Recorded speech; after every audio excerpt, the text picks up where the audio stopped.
আচ্ছা, ঢাকা শহরে কি আছে আমি কিছুই বুঝি না। এইখানে থাইকা কি পোলারা ব্যবসা করতে পারতো না? কিসের সঙ্গে তুমি কিসের তুলনা করো? কি মা ডাকছো কেন?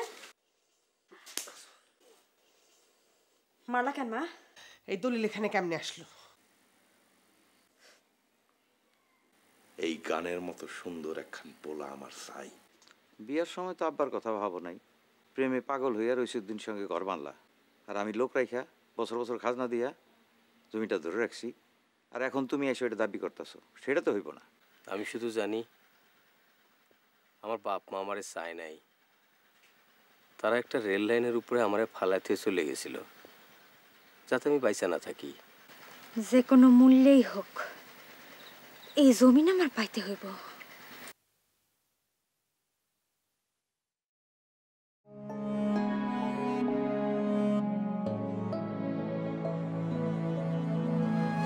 সবুর, সবুর, যে ভাইজান তোমার ভাবি তো অজ্ঞান হয়ে পড়ে আছে। কোন কি? আচ্ছা ঠিক আছে, আমি অক্ষুনি ডাক্তার সাহেব ডাকেন। না না না, ডাক্তার ডাকার দরকার নেই। তোমার বড় ভাবির মৃত্যুর সময় যে মহিলা কবিরাজ আসছিল, তারে খবর দাও।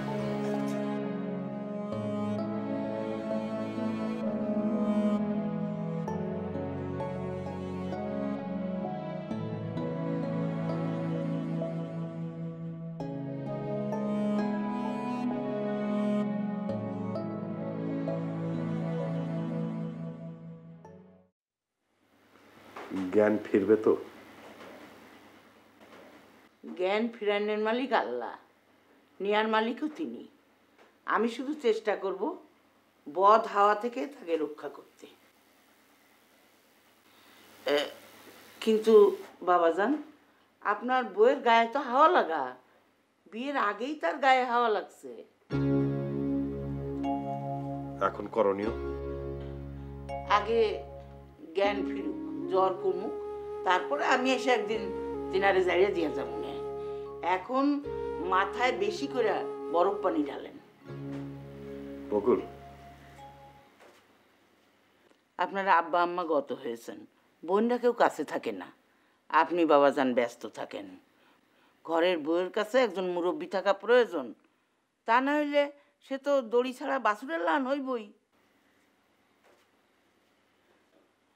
আমি তাহলে আসি বাবাজান, জ্ঞান ফিরলে খবর দিয়েন। খুব খারাপ হাওয়া, ছাড়ানো খুব কষ্ট। হ্যাঁ, আর এই বদ হাওয়া না ছাড়লে আপনি সন্তানের মুখ দেখতে পারবেন না। তবে উপায় কিছু আছে, তার জন্যে সেসব জোগাড় যন্ত্র করার জন্য কিছু খরচপাতিও তো আছে।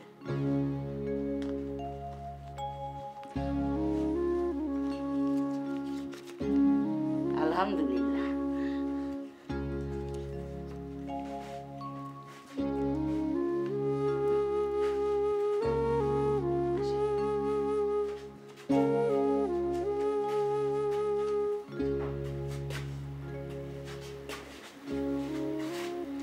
ভাইজান গায়ে তো অনেক জ্বর, ডাক্তার সাহেবরে খবর দিবেন। দরকার নাই, জ্ঞান ফিরলে 2টা নাপা ট্যাবলেট খাওয়াই দিও।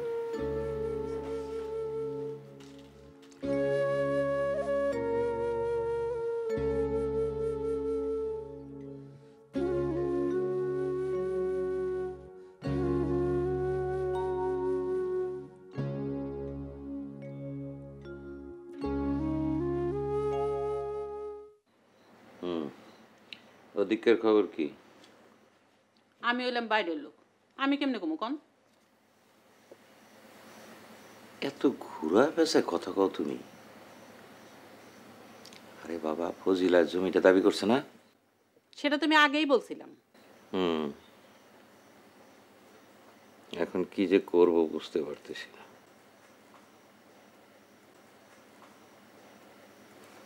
যদি মামলা করে? মামলা করলে কি, টাকা পয়সা ডাইল্লা মামলা 50 বছর ঝুলায় রাখবেন। এটা তো সুন্দর কথা বলছো। দাসী বান্দির মুখে সুন্দর বন্দর সবই এক কথা। আচ্ছা শুনেন, সেদিন রাইতে দলিলটা তারা চুরি করে নাই তো?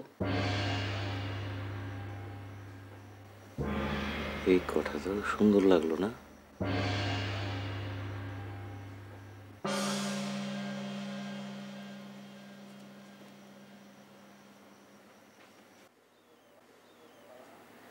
আচ্ছা মা, একটা কাম করলে কেমন হয় কত? দেখ তারা, ডাকাইতে বুদ্ধি দিস না। শোনো মা, জোর না করলে নিজের দাবি কেউ সাইধা দিবে না। আমগো জমিন আমরা দখল করে নেব। আবার শয়তানি? আমরা তো কোনো অন্যায় করতেছি না মা, আমগো জমিনে আমরা ঘর কইরা থাকবো। যতই মামা খাজনার বাজনা দেখ, সম্পত্তি তো তোমার, জমি তো মামার নামে না মা। জমি আমার নামে হেবা করা, কিন্তু আমি নাম জারি করি নাই।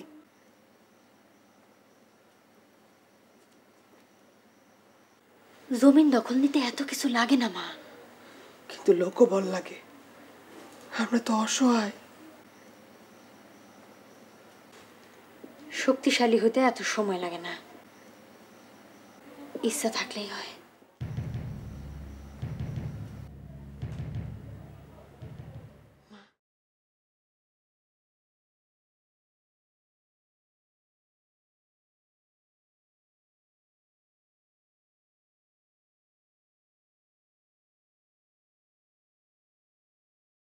ভাইজান, মেলা রাত হয়ে গেল, বকুল এখন বাড়িতে নিয়ে যাই।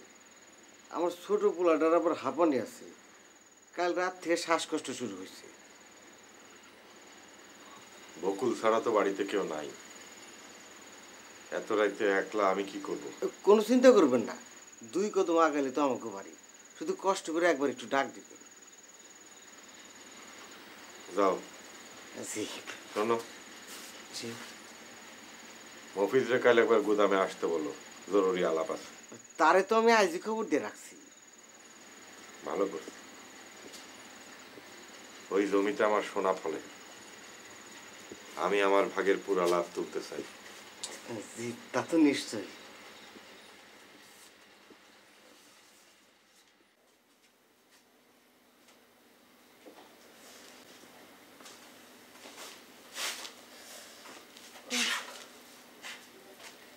বকুল,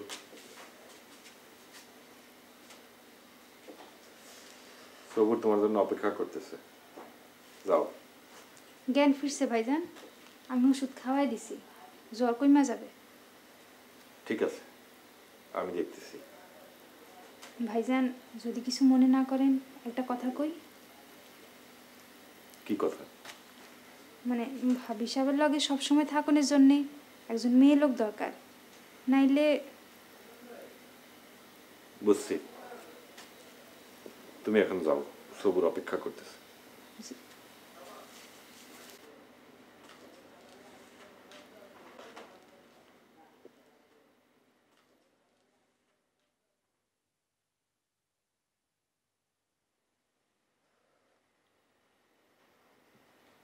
এখন কেমন আছো?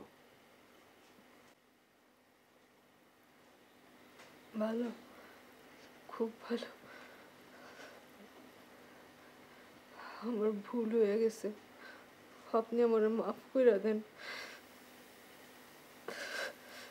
অবশ্যই ভুল হয়েছে, মারাত্মক ভুল হয়েছে। দেখো, তুমি যদি আমার কথা মতো চলো, যদি শুধু আমার চোখের সামনে থাকো, তাইলে তোমার কোনো দোষই আমার কাছে দোষ না। আর যদি একটা সন্তান আমারে দিতে পারো, তাহলে তোমার জীবনের সব স্বপ্ন আমি পূরণ করে দেব। সাঁতার কাটার জন্য এর চাইতে বড় পুকুর আমি তোমারে কাইটা দেব, কিন্তু তার আগে ঘর থেকে এক পাও বাইরে দেবা না।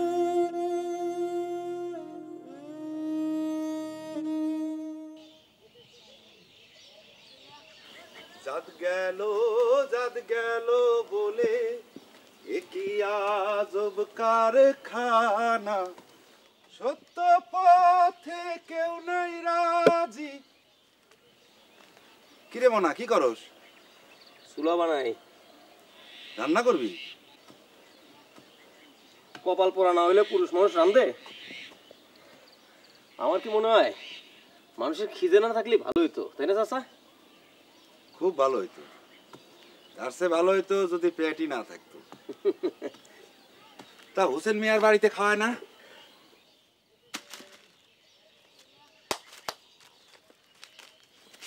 না, ওই বাড়ি থেকে আমার দানা উঠে গেছে। হ্যাঁ, তার বাড়িতে তো দুইজন নতুন মুখ এসে জুটছে। জানো নাকি, এই জমিন বলে তার বোন দাবি করছে। এই জমিন তো তার বোনের, ফজিলা বোনের। না, ওইসব কিছু আমি জানি না।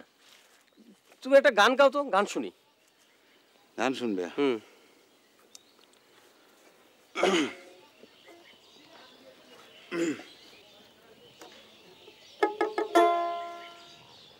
আমি ডাকি কাঙ্গালিনী, দয়া করে আইসো গো দয়াল রাধারানী। হায়রে দয়া করে আইসো গো দয়াল রাধারানী, দয়া করে আইসো গো দয়াল রাধারানী। আমি ডাকি কাঙ্গালিনী, দয়া করে আইসো গো দয়াল রাধারানী। হায়রে দয়া করে আইসো গো দয়াল রাধারানী, দয়া করে আইসো গো দয়াল রাধারানী। আমি ডাকি কাঙ্গালিনী, দয়া করে আইসো গো দয়াল রাধারানী। হায়রে দয়া করে আইসো গো দয়াল রাধারানী, দয়া করে আইসো গো দয়াল রাধারানী। আরে ও রাধে গো,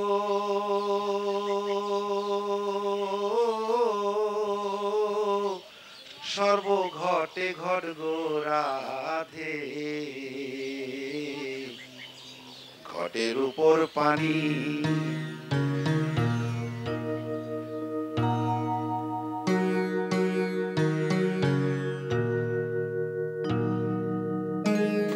শোনো, তুমি তো তারা, ফজিলার কন্যা।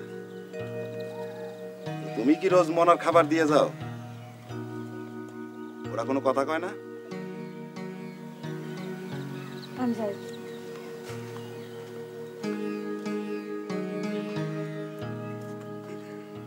শোন মনা, তোরে আমি হোসেন মিয়ার কাছে এনে দিছিলাম, সে তোরে কাজ দিছে। তোর গেদাকাল থেকে বড় করে মানুষ করছে, সে তোর নতুন জীবন দিছে, যার নুন খাস তুই। তার সাথে বেইমানি করিস না রে বাপ। যাই।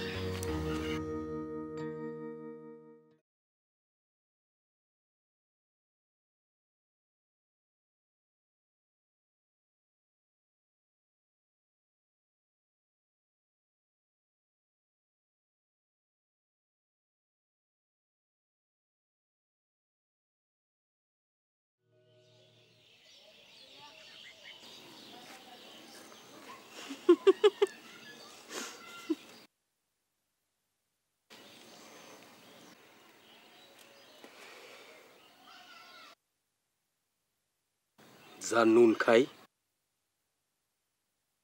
তার সাথে বেমানি করতে পারবো না।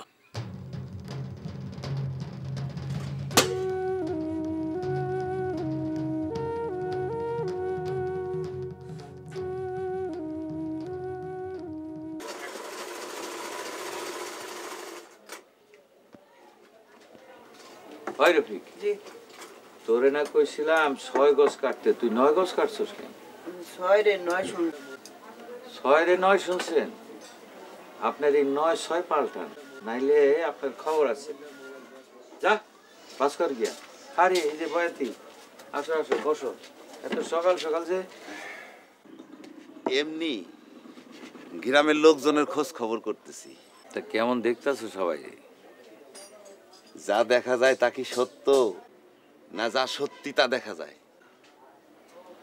কি কঠিন কঠিন কথা বলো তুমি ভাই। দুনিয়াটা আমার কথার চেয়ে কঠিন হোসেন মিয়া, তাই একটু বুঝে শুনে চলা দরকার। চা খাবা? হোসেন মিয়া, তোমার বোনজি তো বেশ বড় হয়েছে, তার একটা বিয়া শাদীর ব্যবস্থা করো। বিয়া কি মুখের কথা নাকি? তুমি তারারে কই দেখলা? বাড়ি গেছিলা নাকি? না, তারে যে তুমি মনার খাবার পাঠানোর দায়িত্ব দিছো জমিতে, সেইখানে। আসি হোসেন মিয়া, আজকে এক জায়গায় বসে থাকতে মন চাইতেছে না। মায়েরা শ্বশুর বাড়ি থেকে আসে না অনেকদিন, মনটা বড় উতালা হয়েছে। আসি হোসেন মিয়া।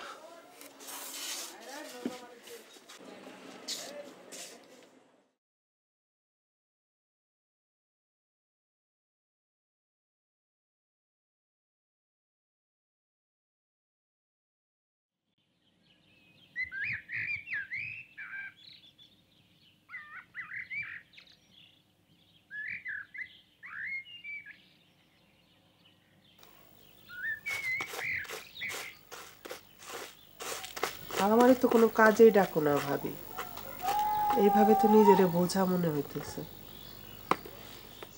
হইলে আর কি করা? ভাইজান রে বইলো কোথাও কোনো কামে লাগলে আমার জন্য বলে। তুমি কি কাম করবা? আমরা মা মেয়ে মিল্লা পূব পাশে জমিতে ক্ষেত করুম। শোন তারা, তোর মতন বয়সে আমিও ভাবতাম আমারই চক্ষু আছে আর সবাই কানা। আসলে কিন্তু চক্ষু সবারই আছে।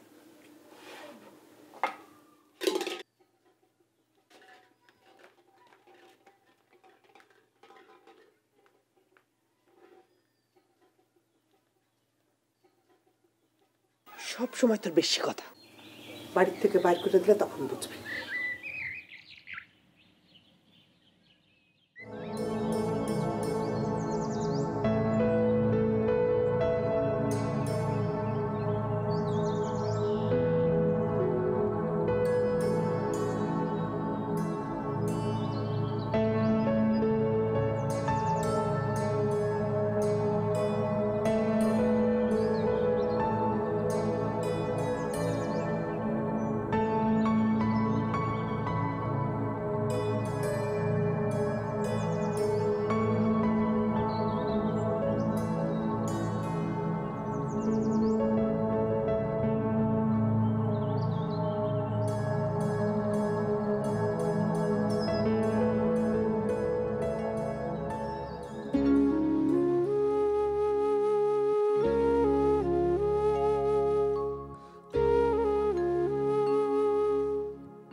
মানা যে মালিক। উঠোন লাগবো না, তারা তোরা এসে খাওয়ান দিয়া যায় না? জি মালিক। কি কয়? কি কবে? কি চায় তোর কাছে? কি চাবে মালিক?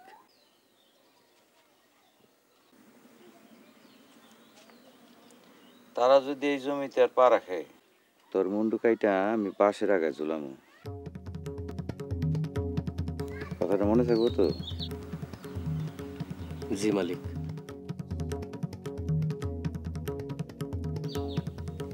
কথাটা মনে না থাকলে আমার কিন্তু তোর চেয়ার পাবি না।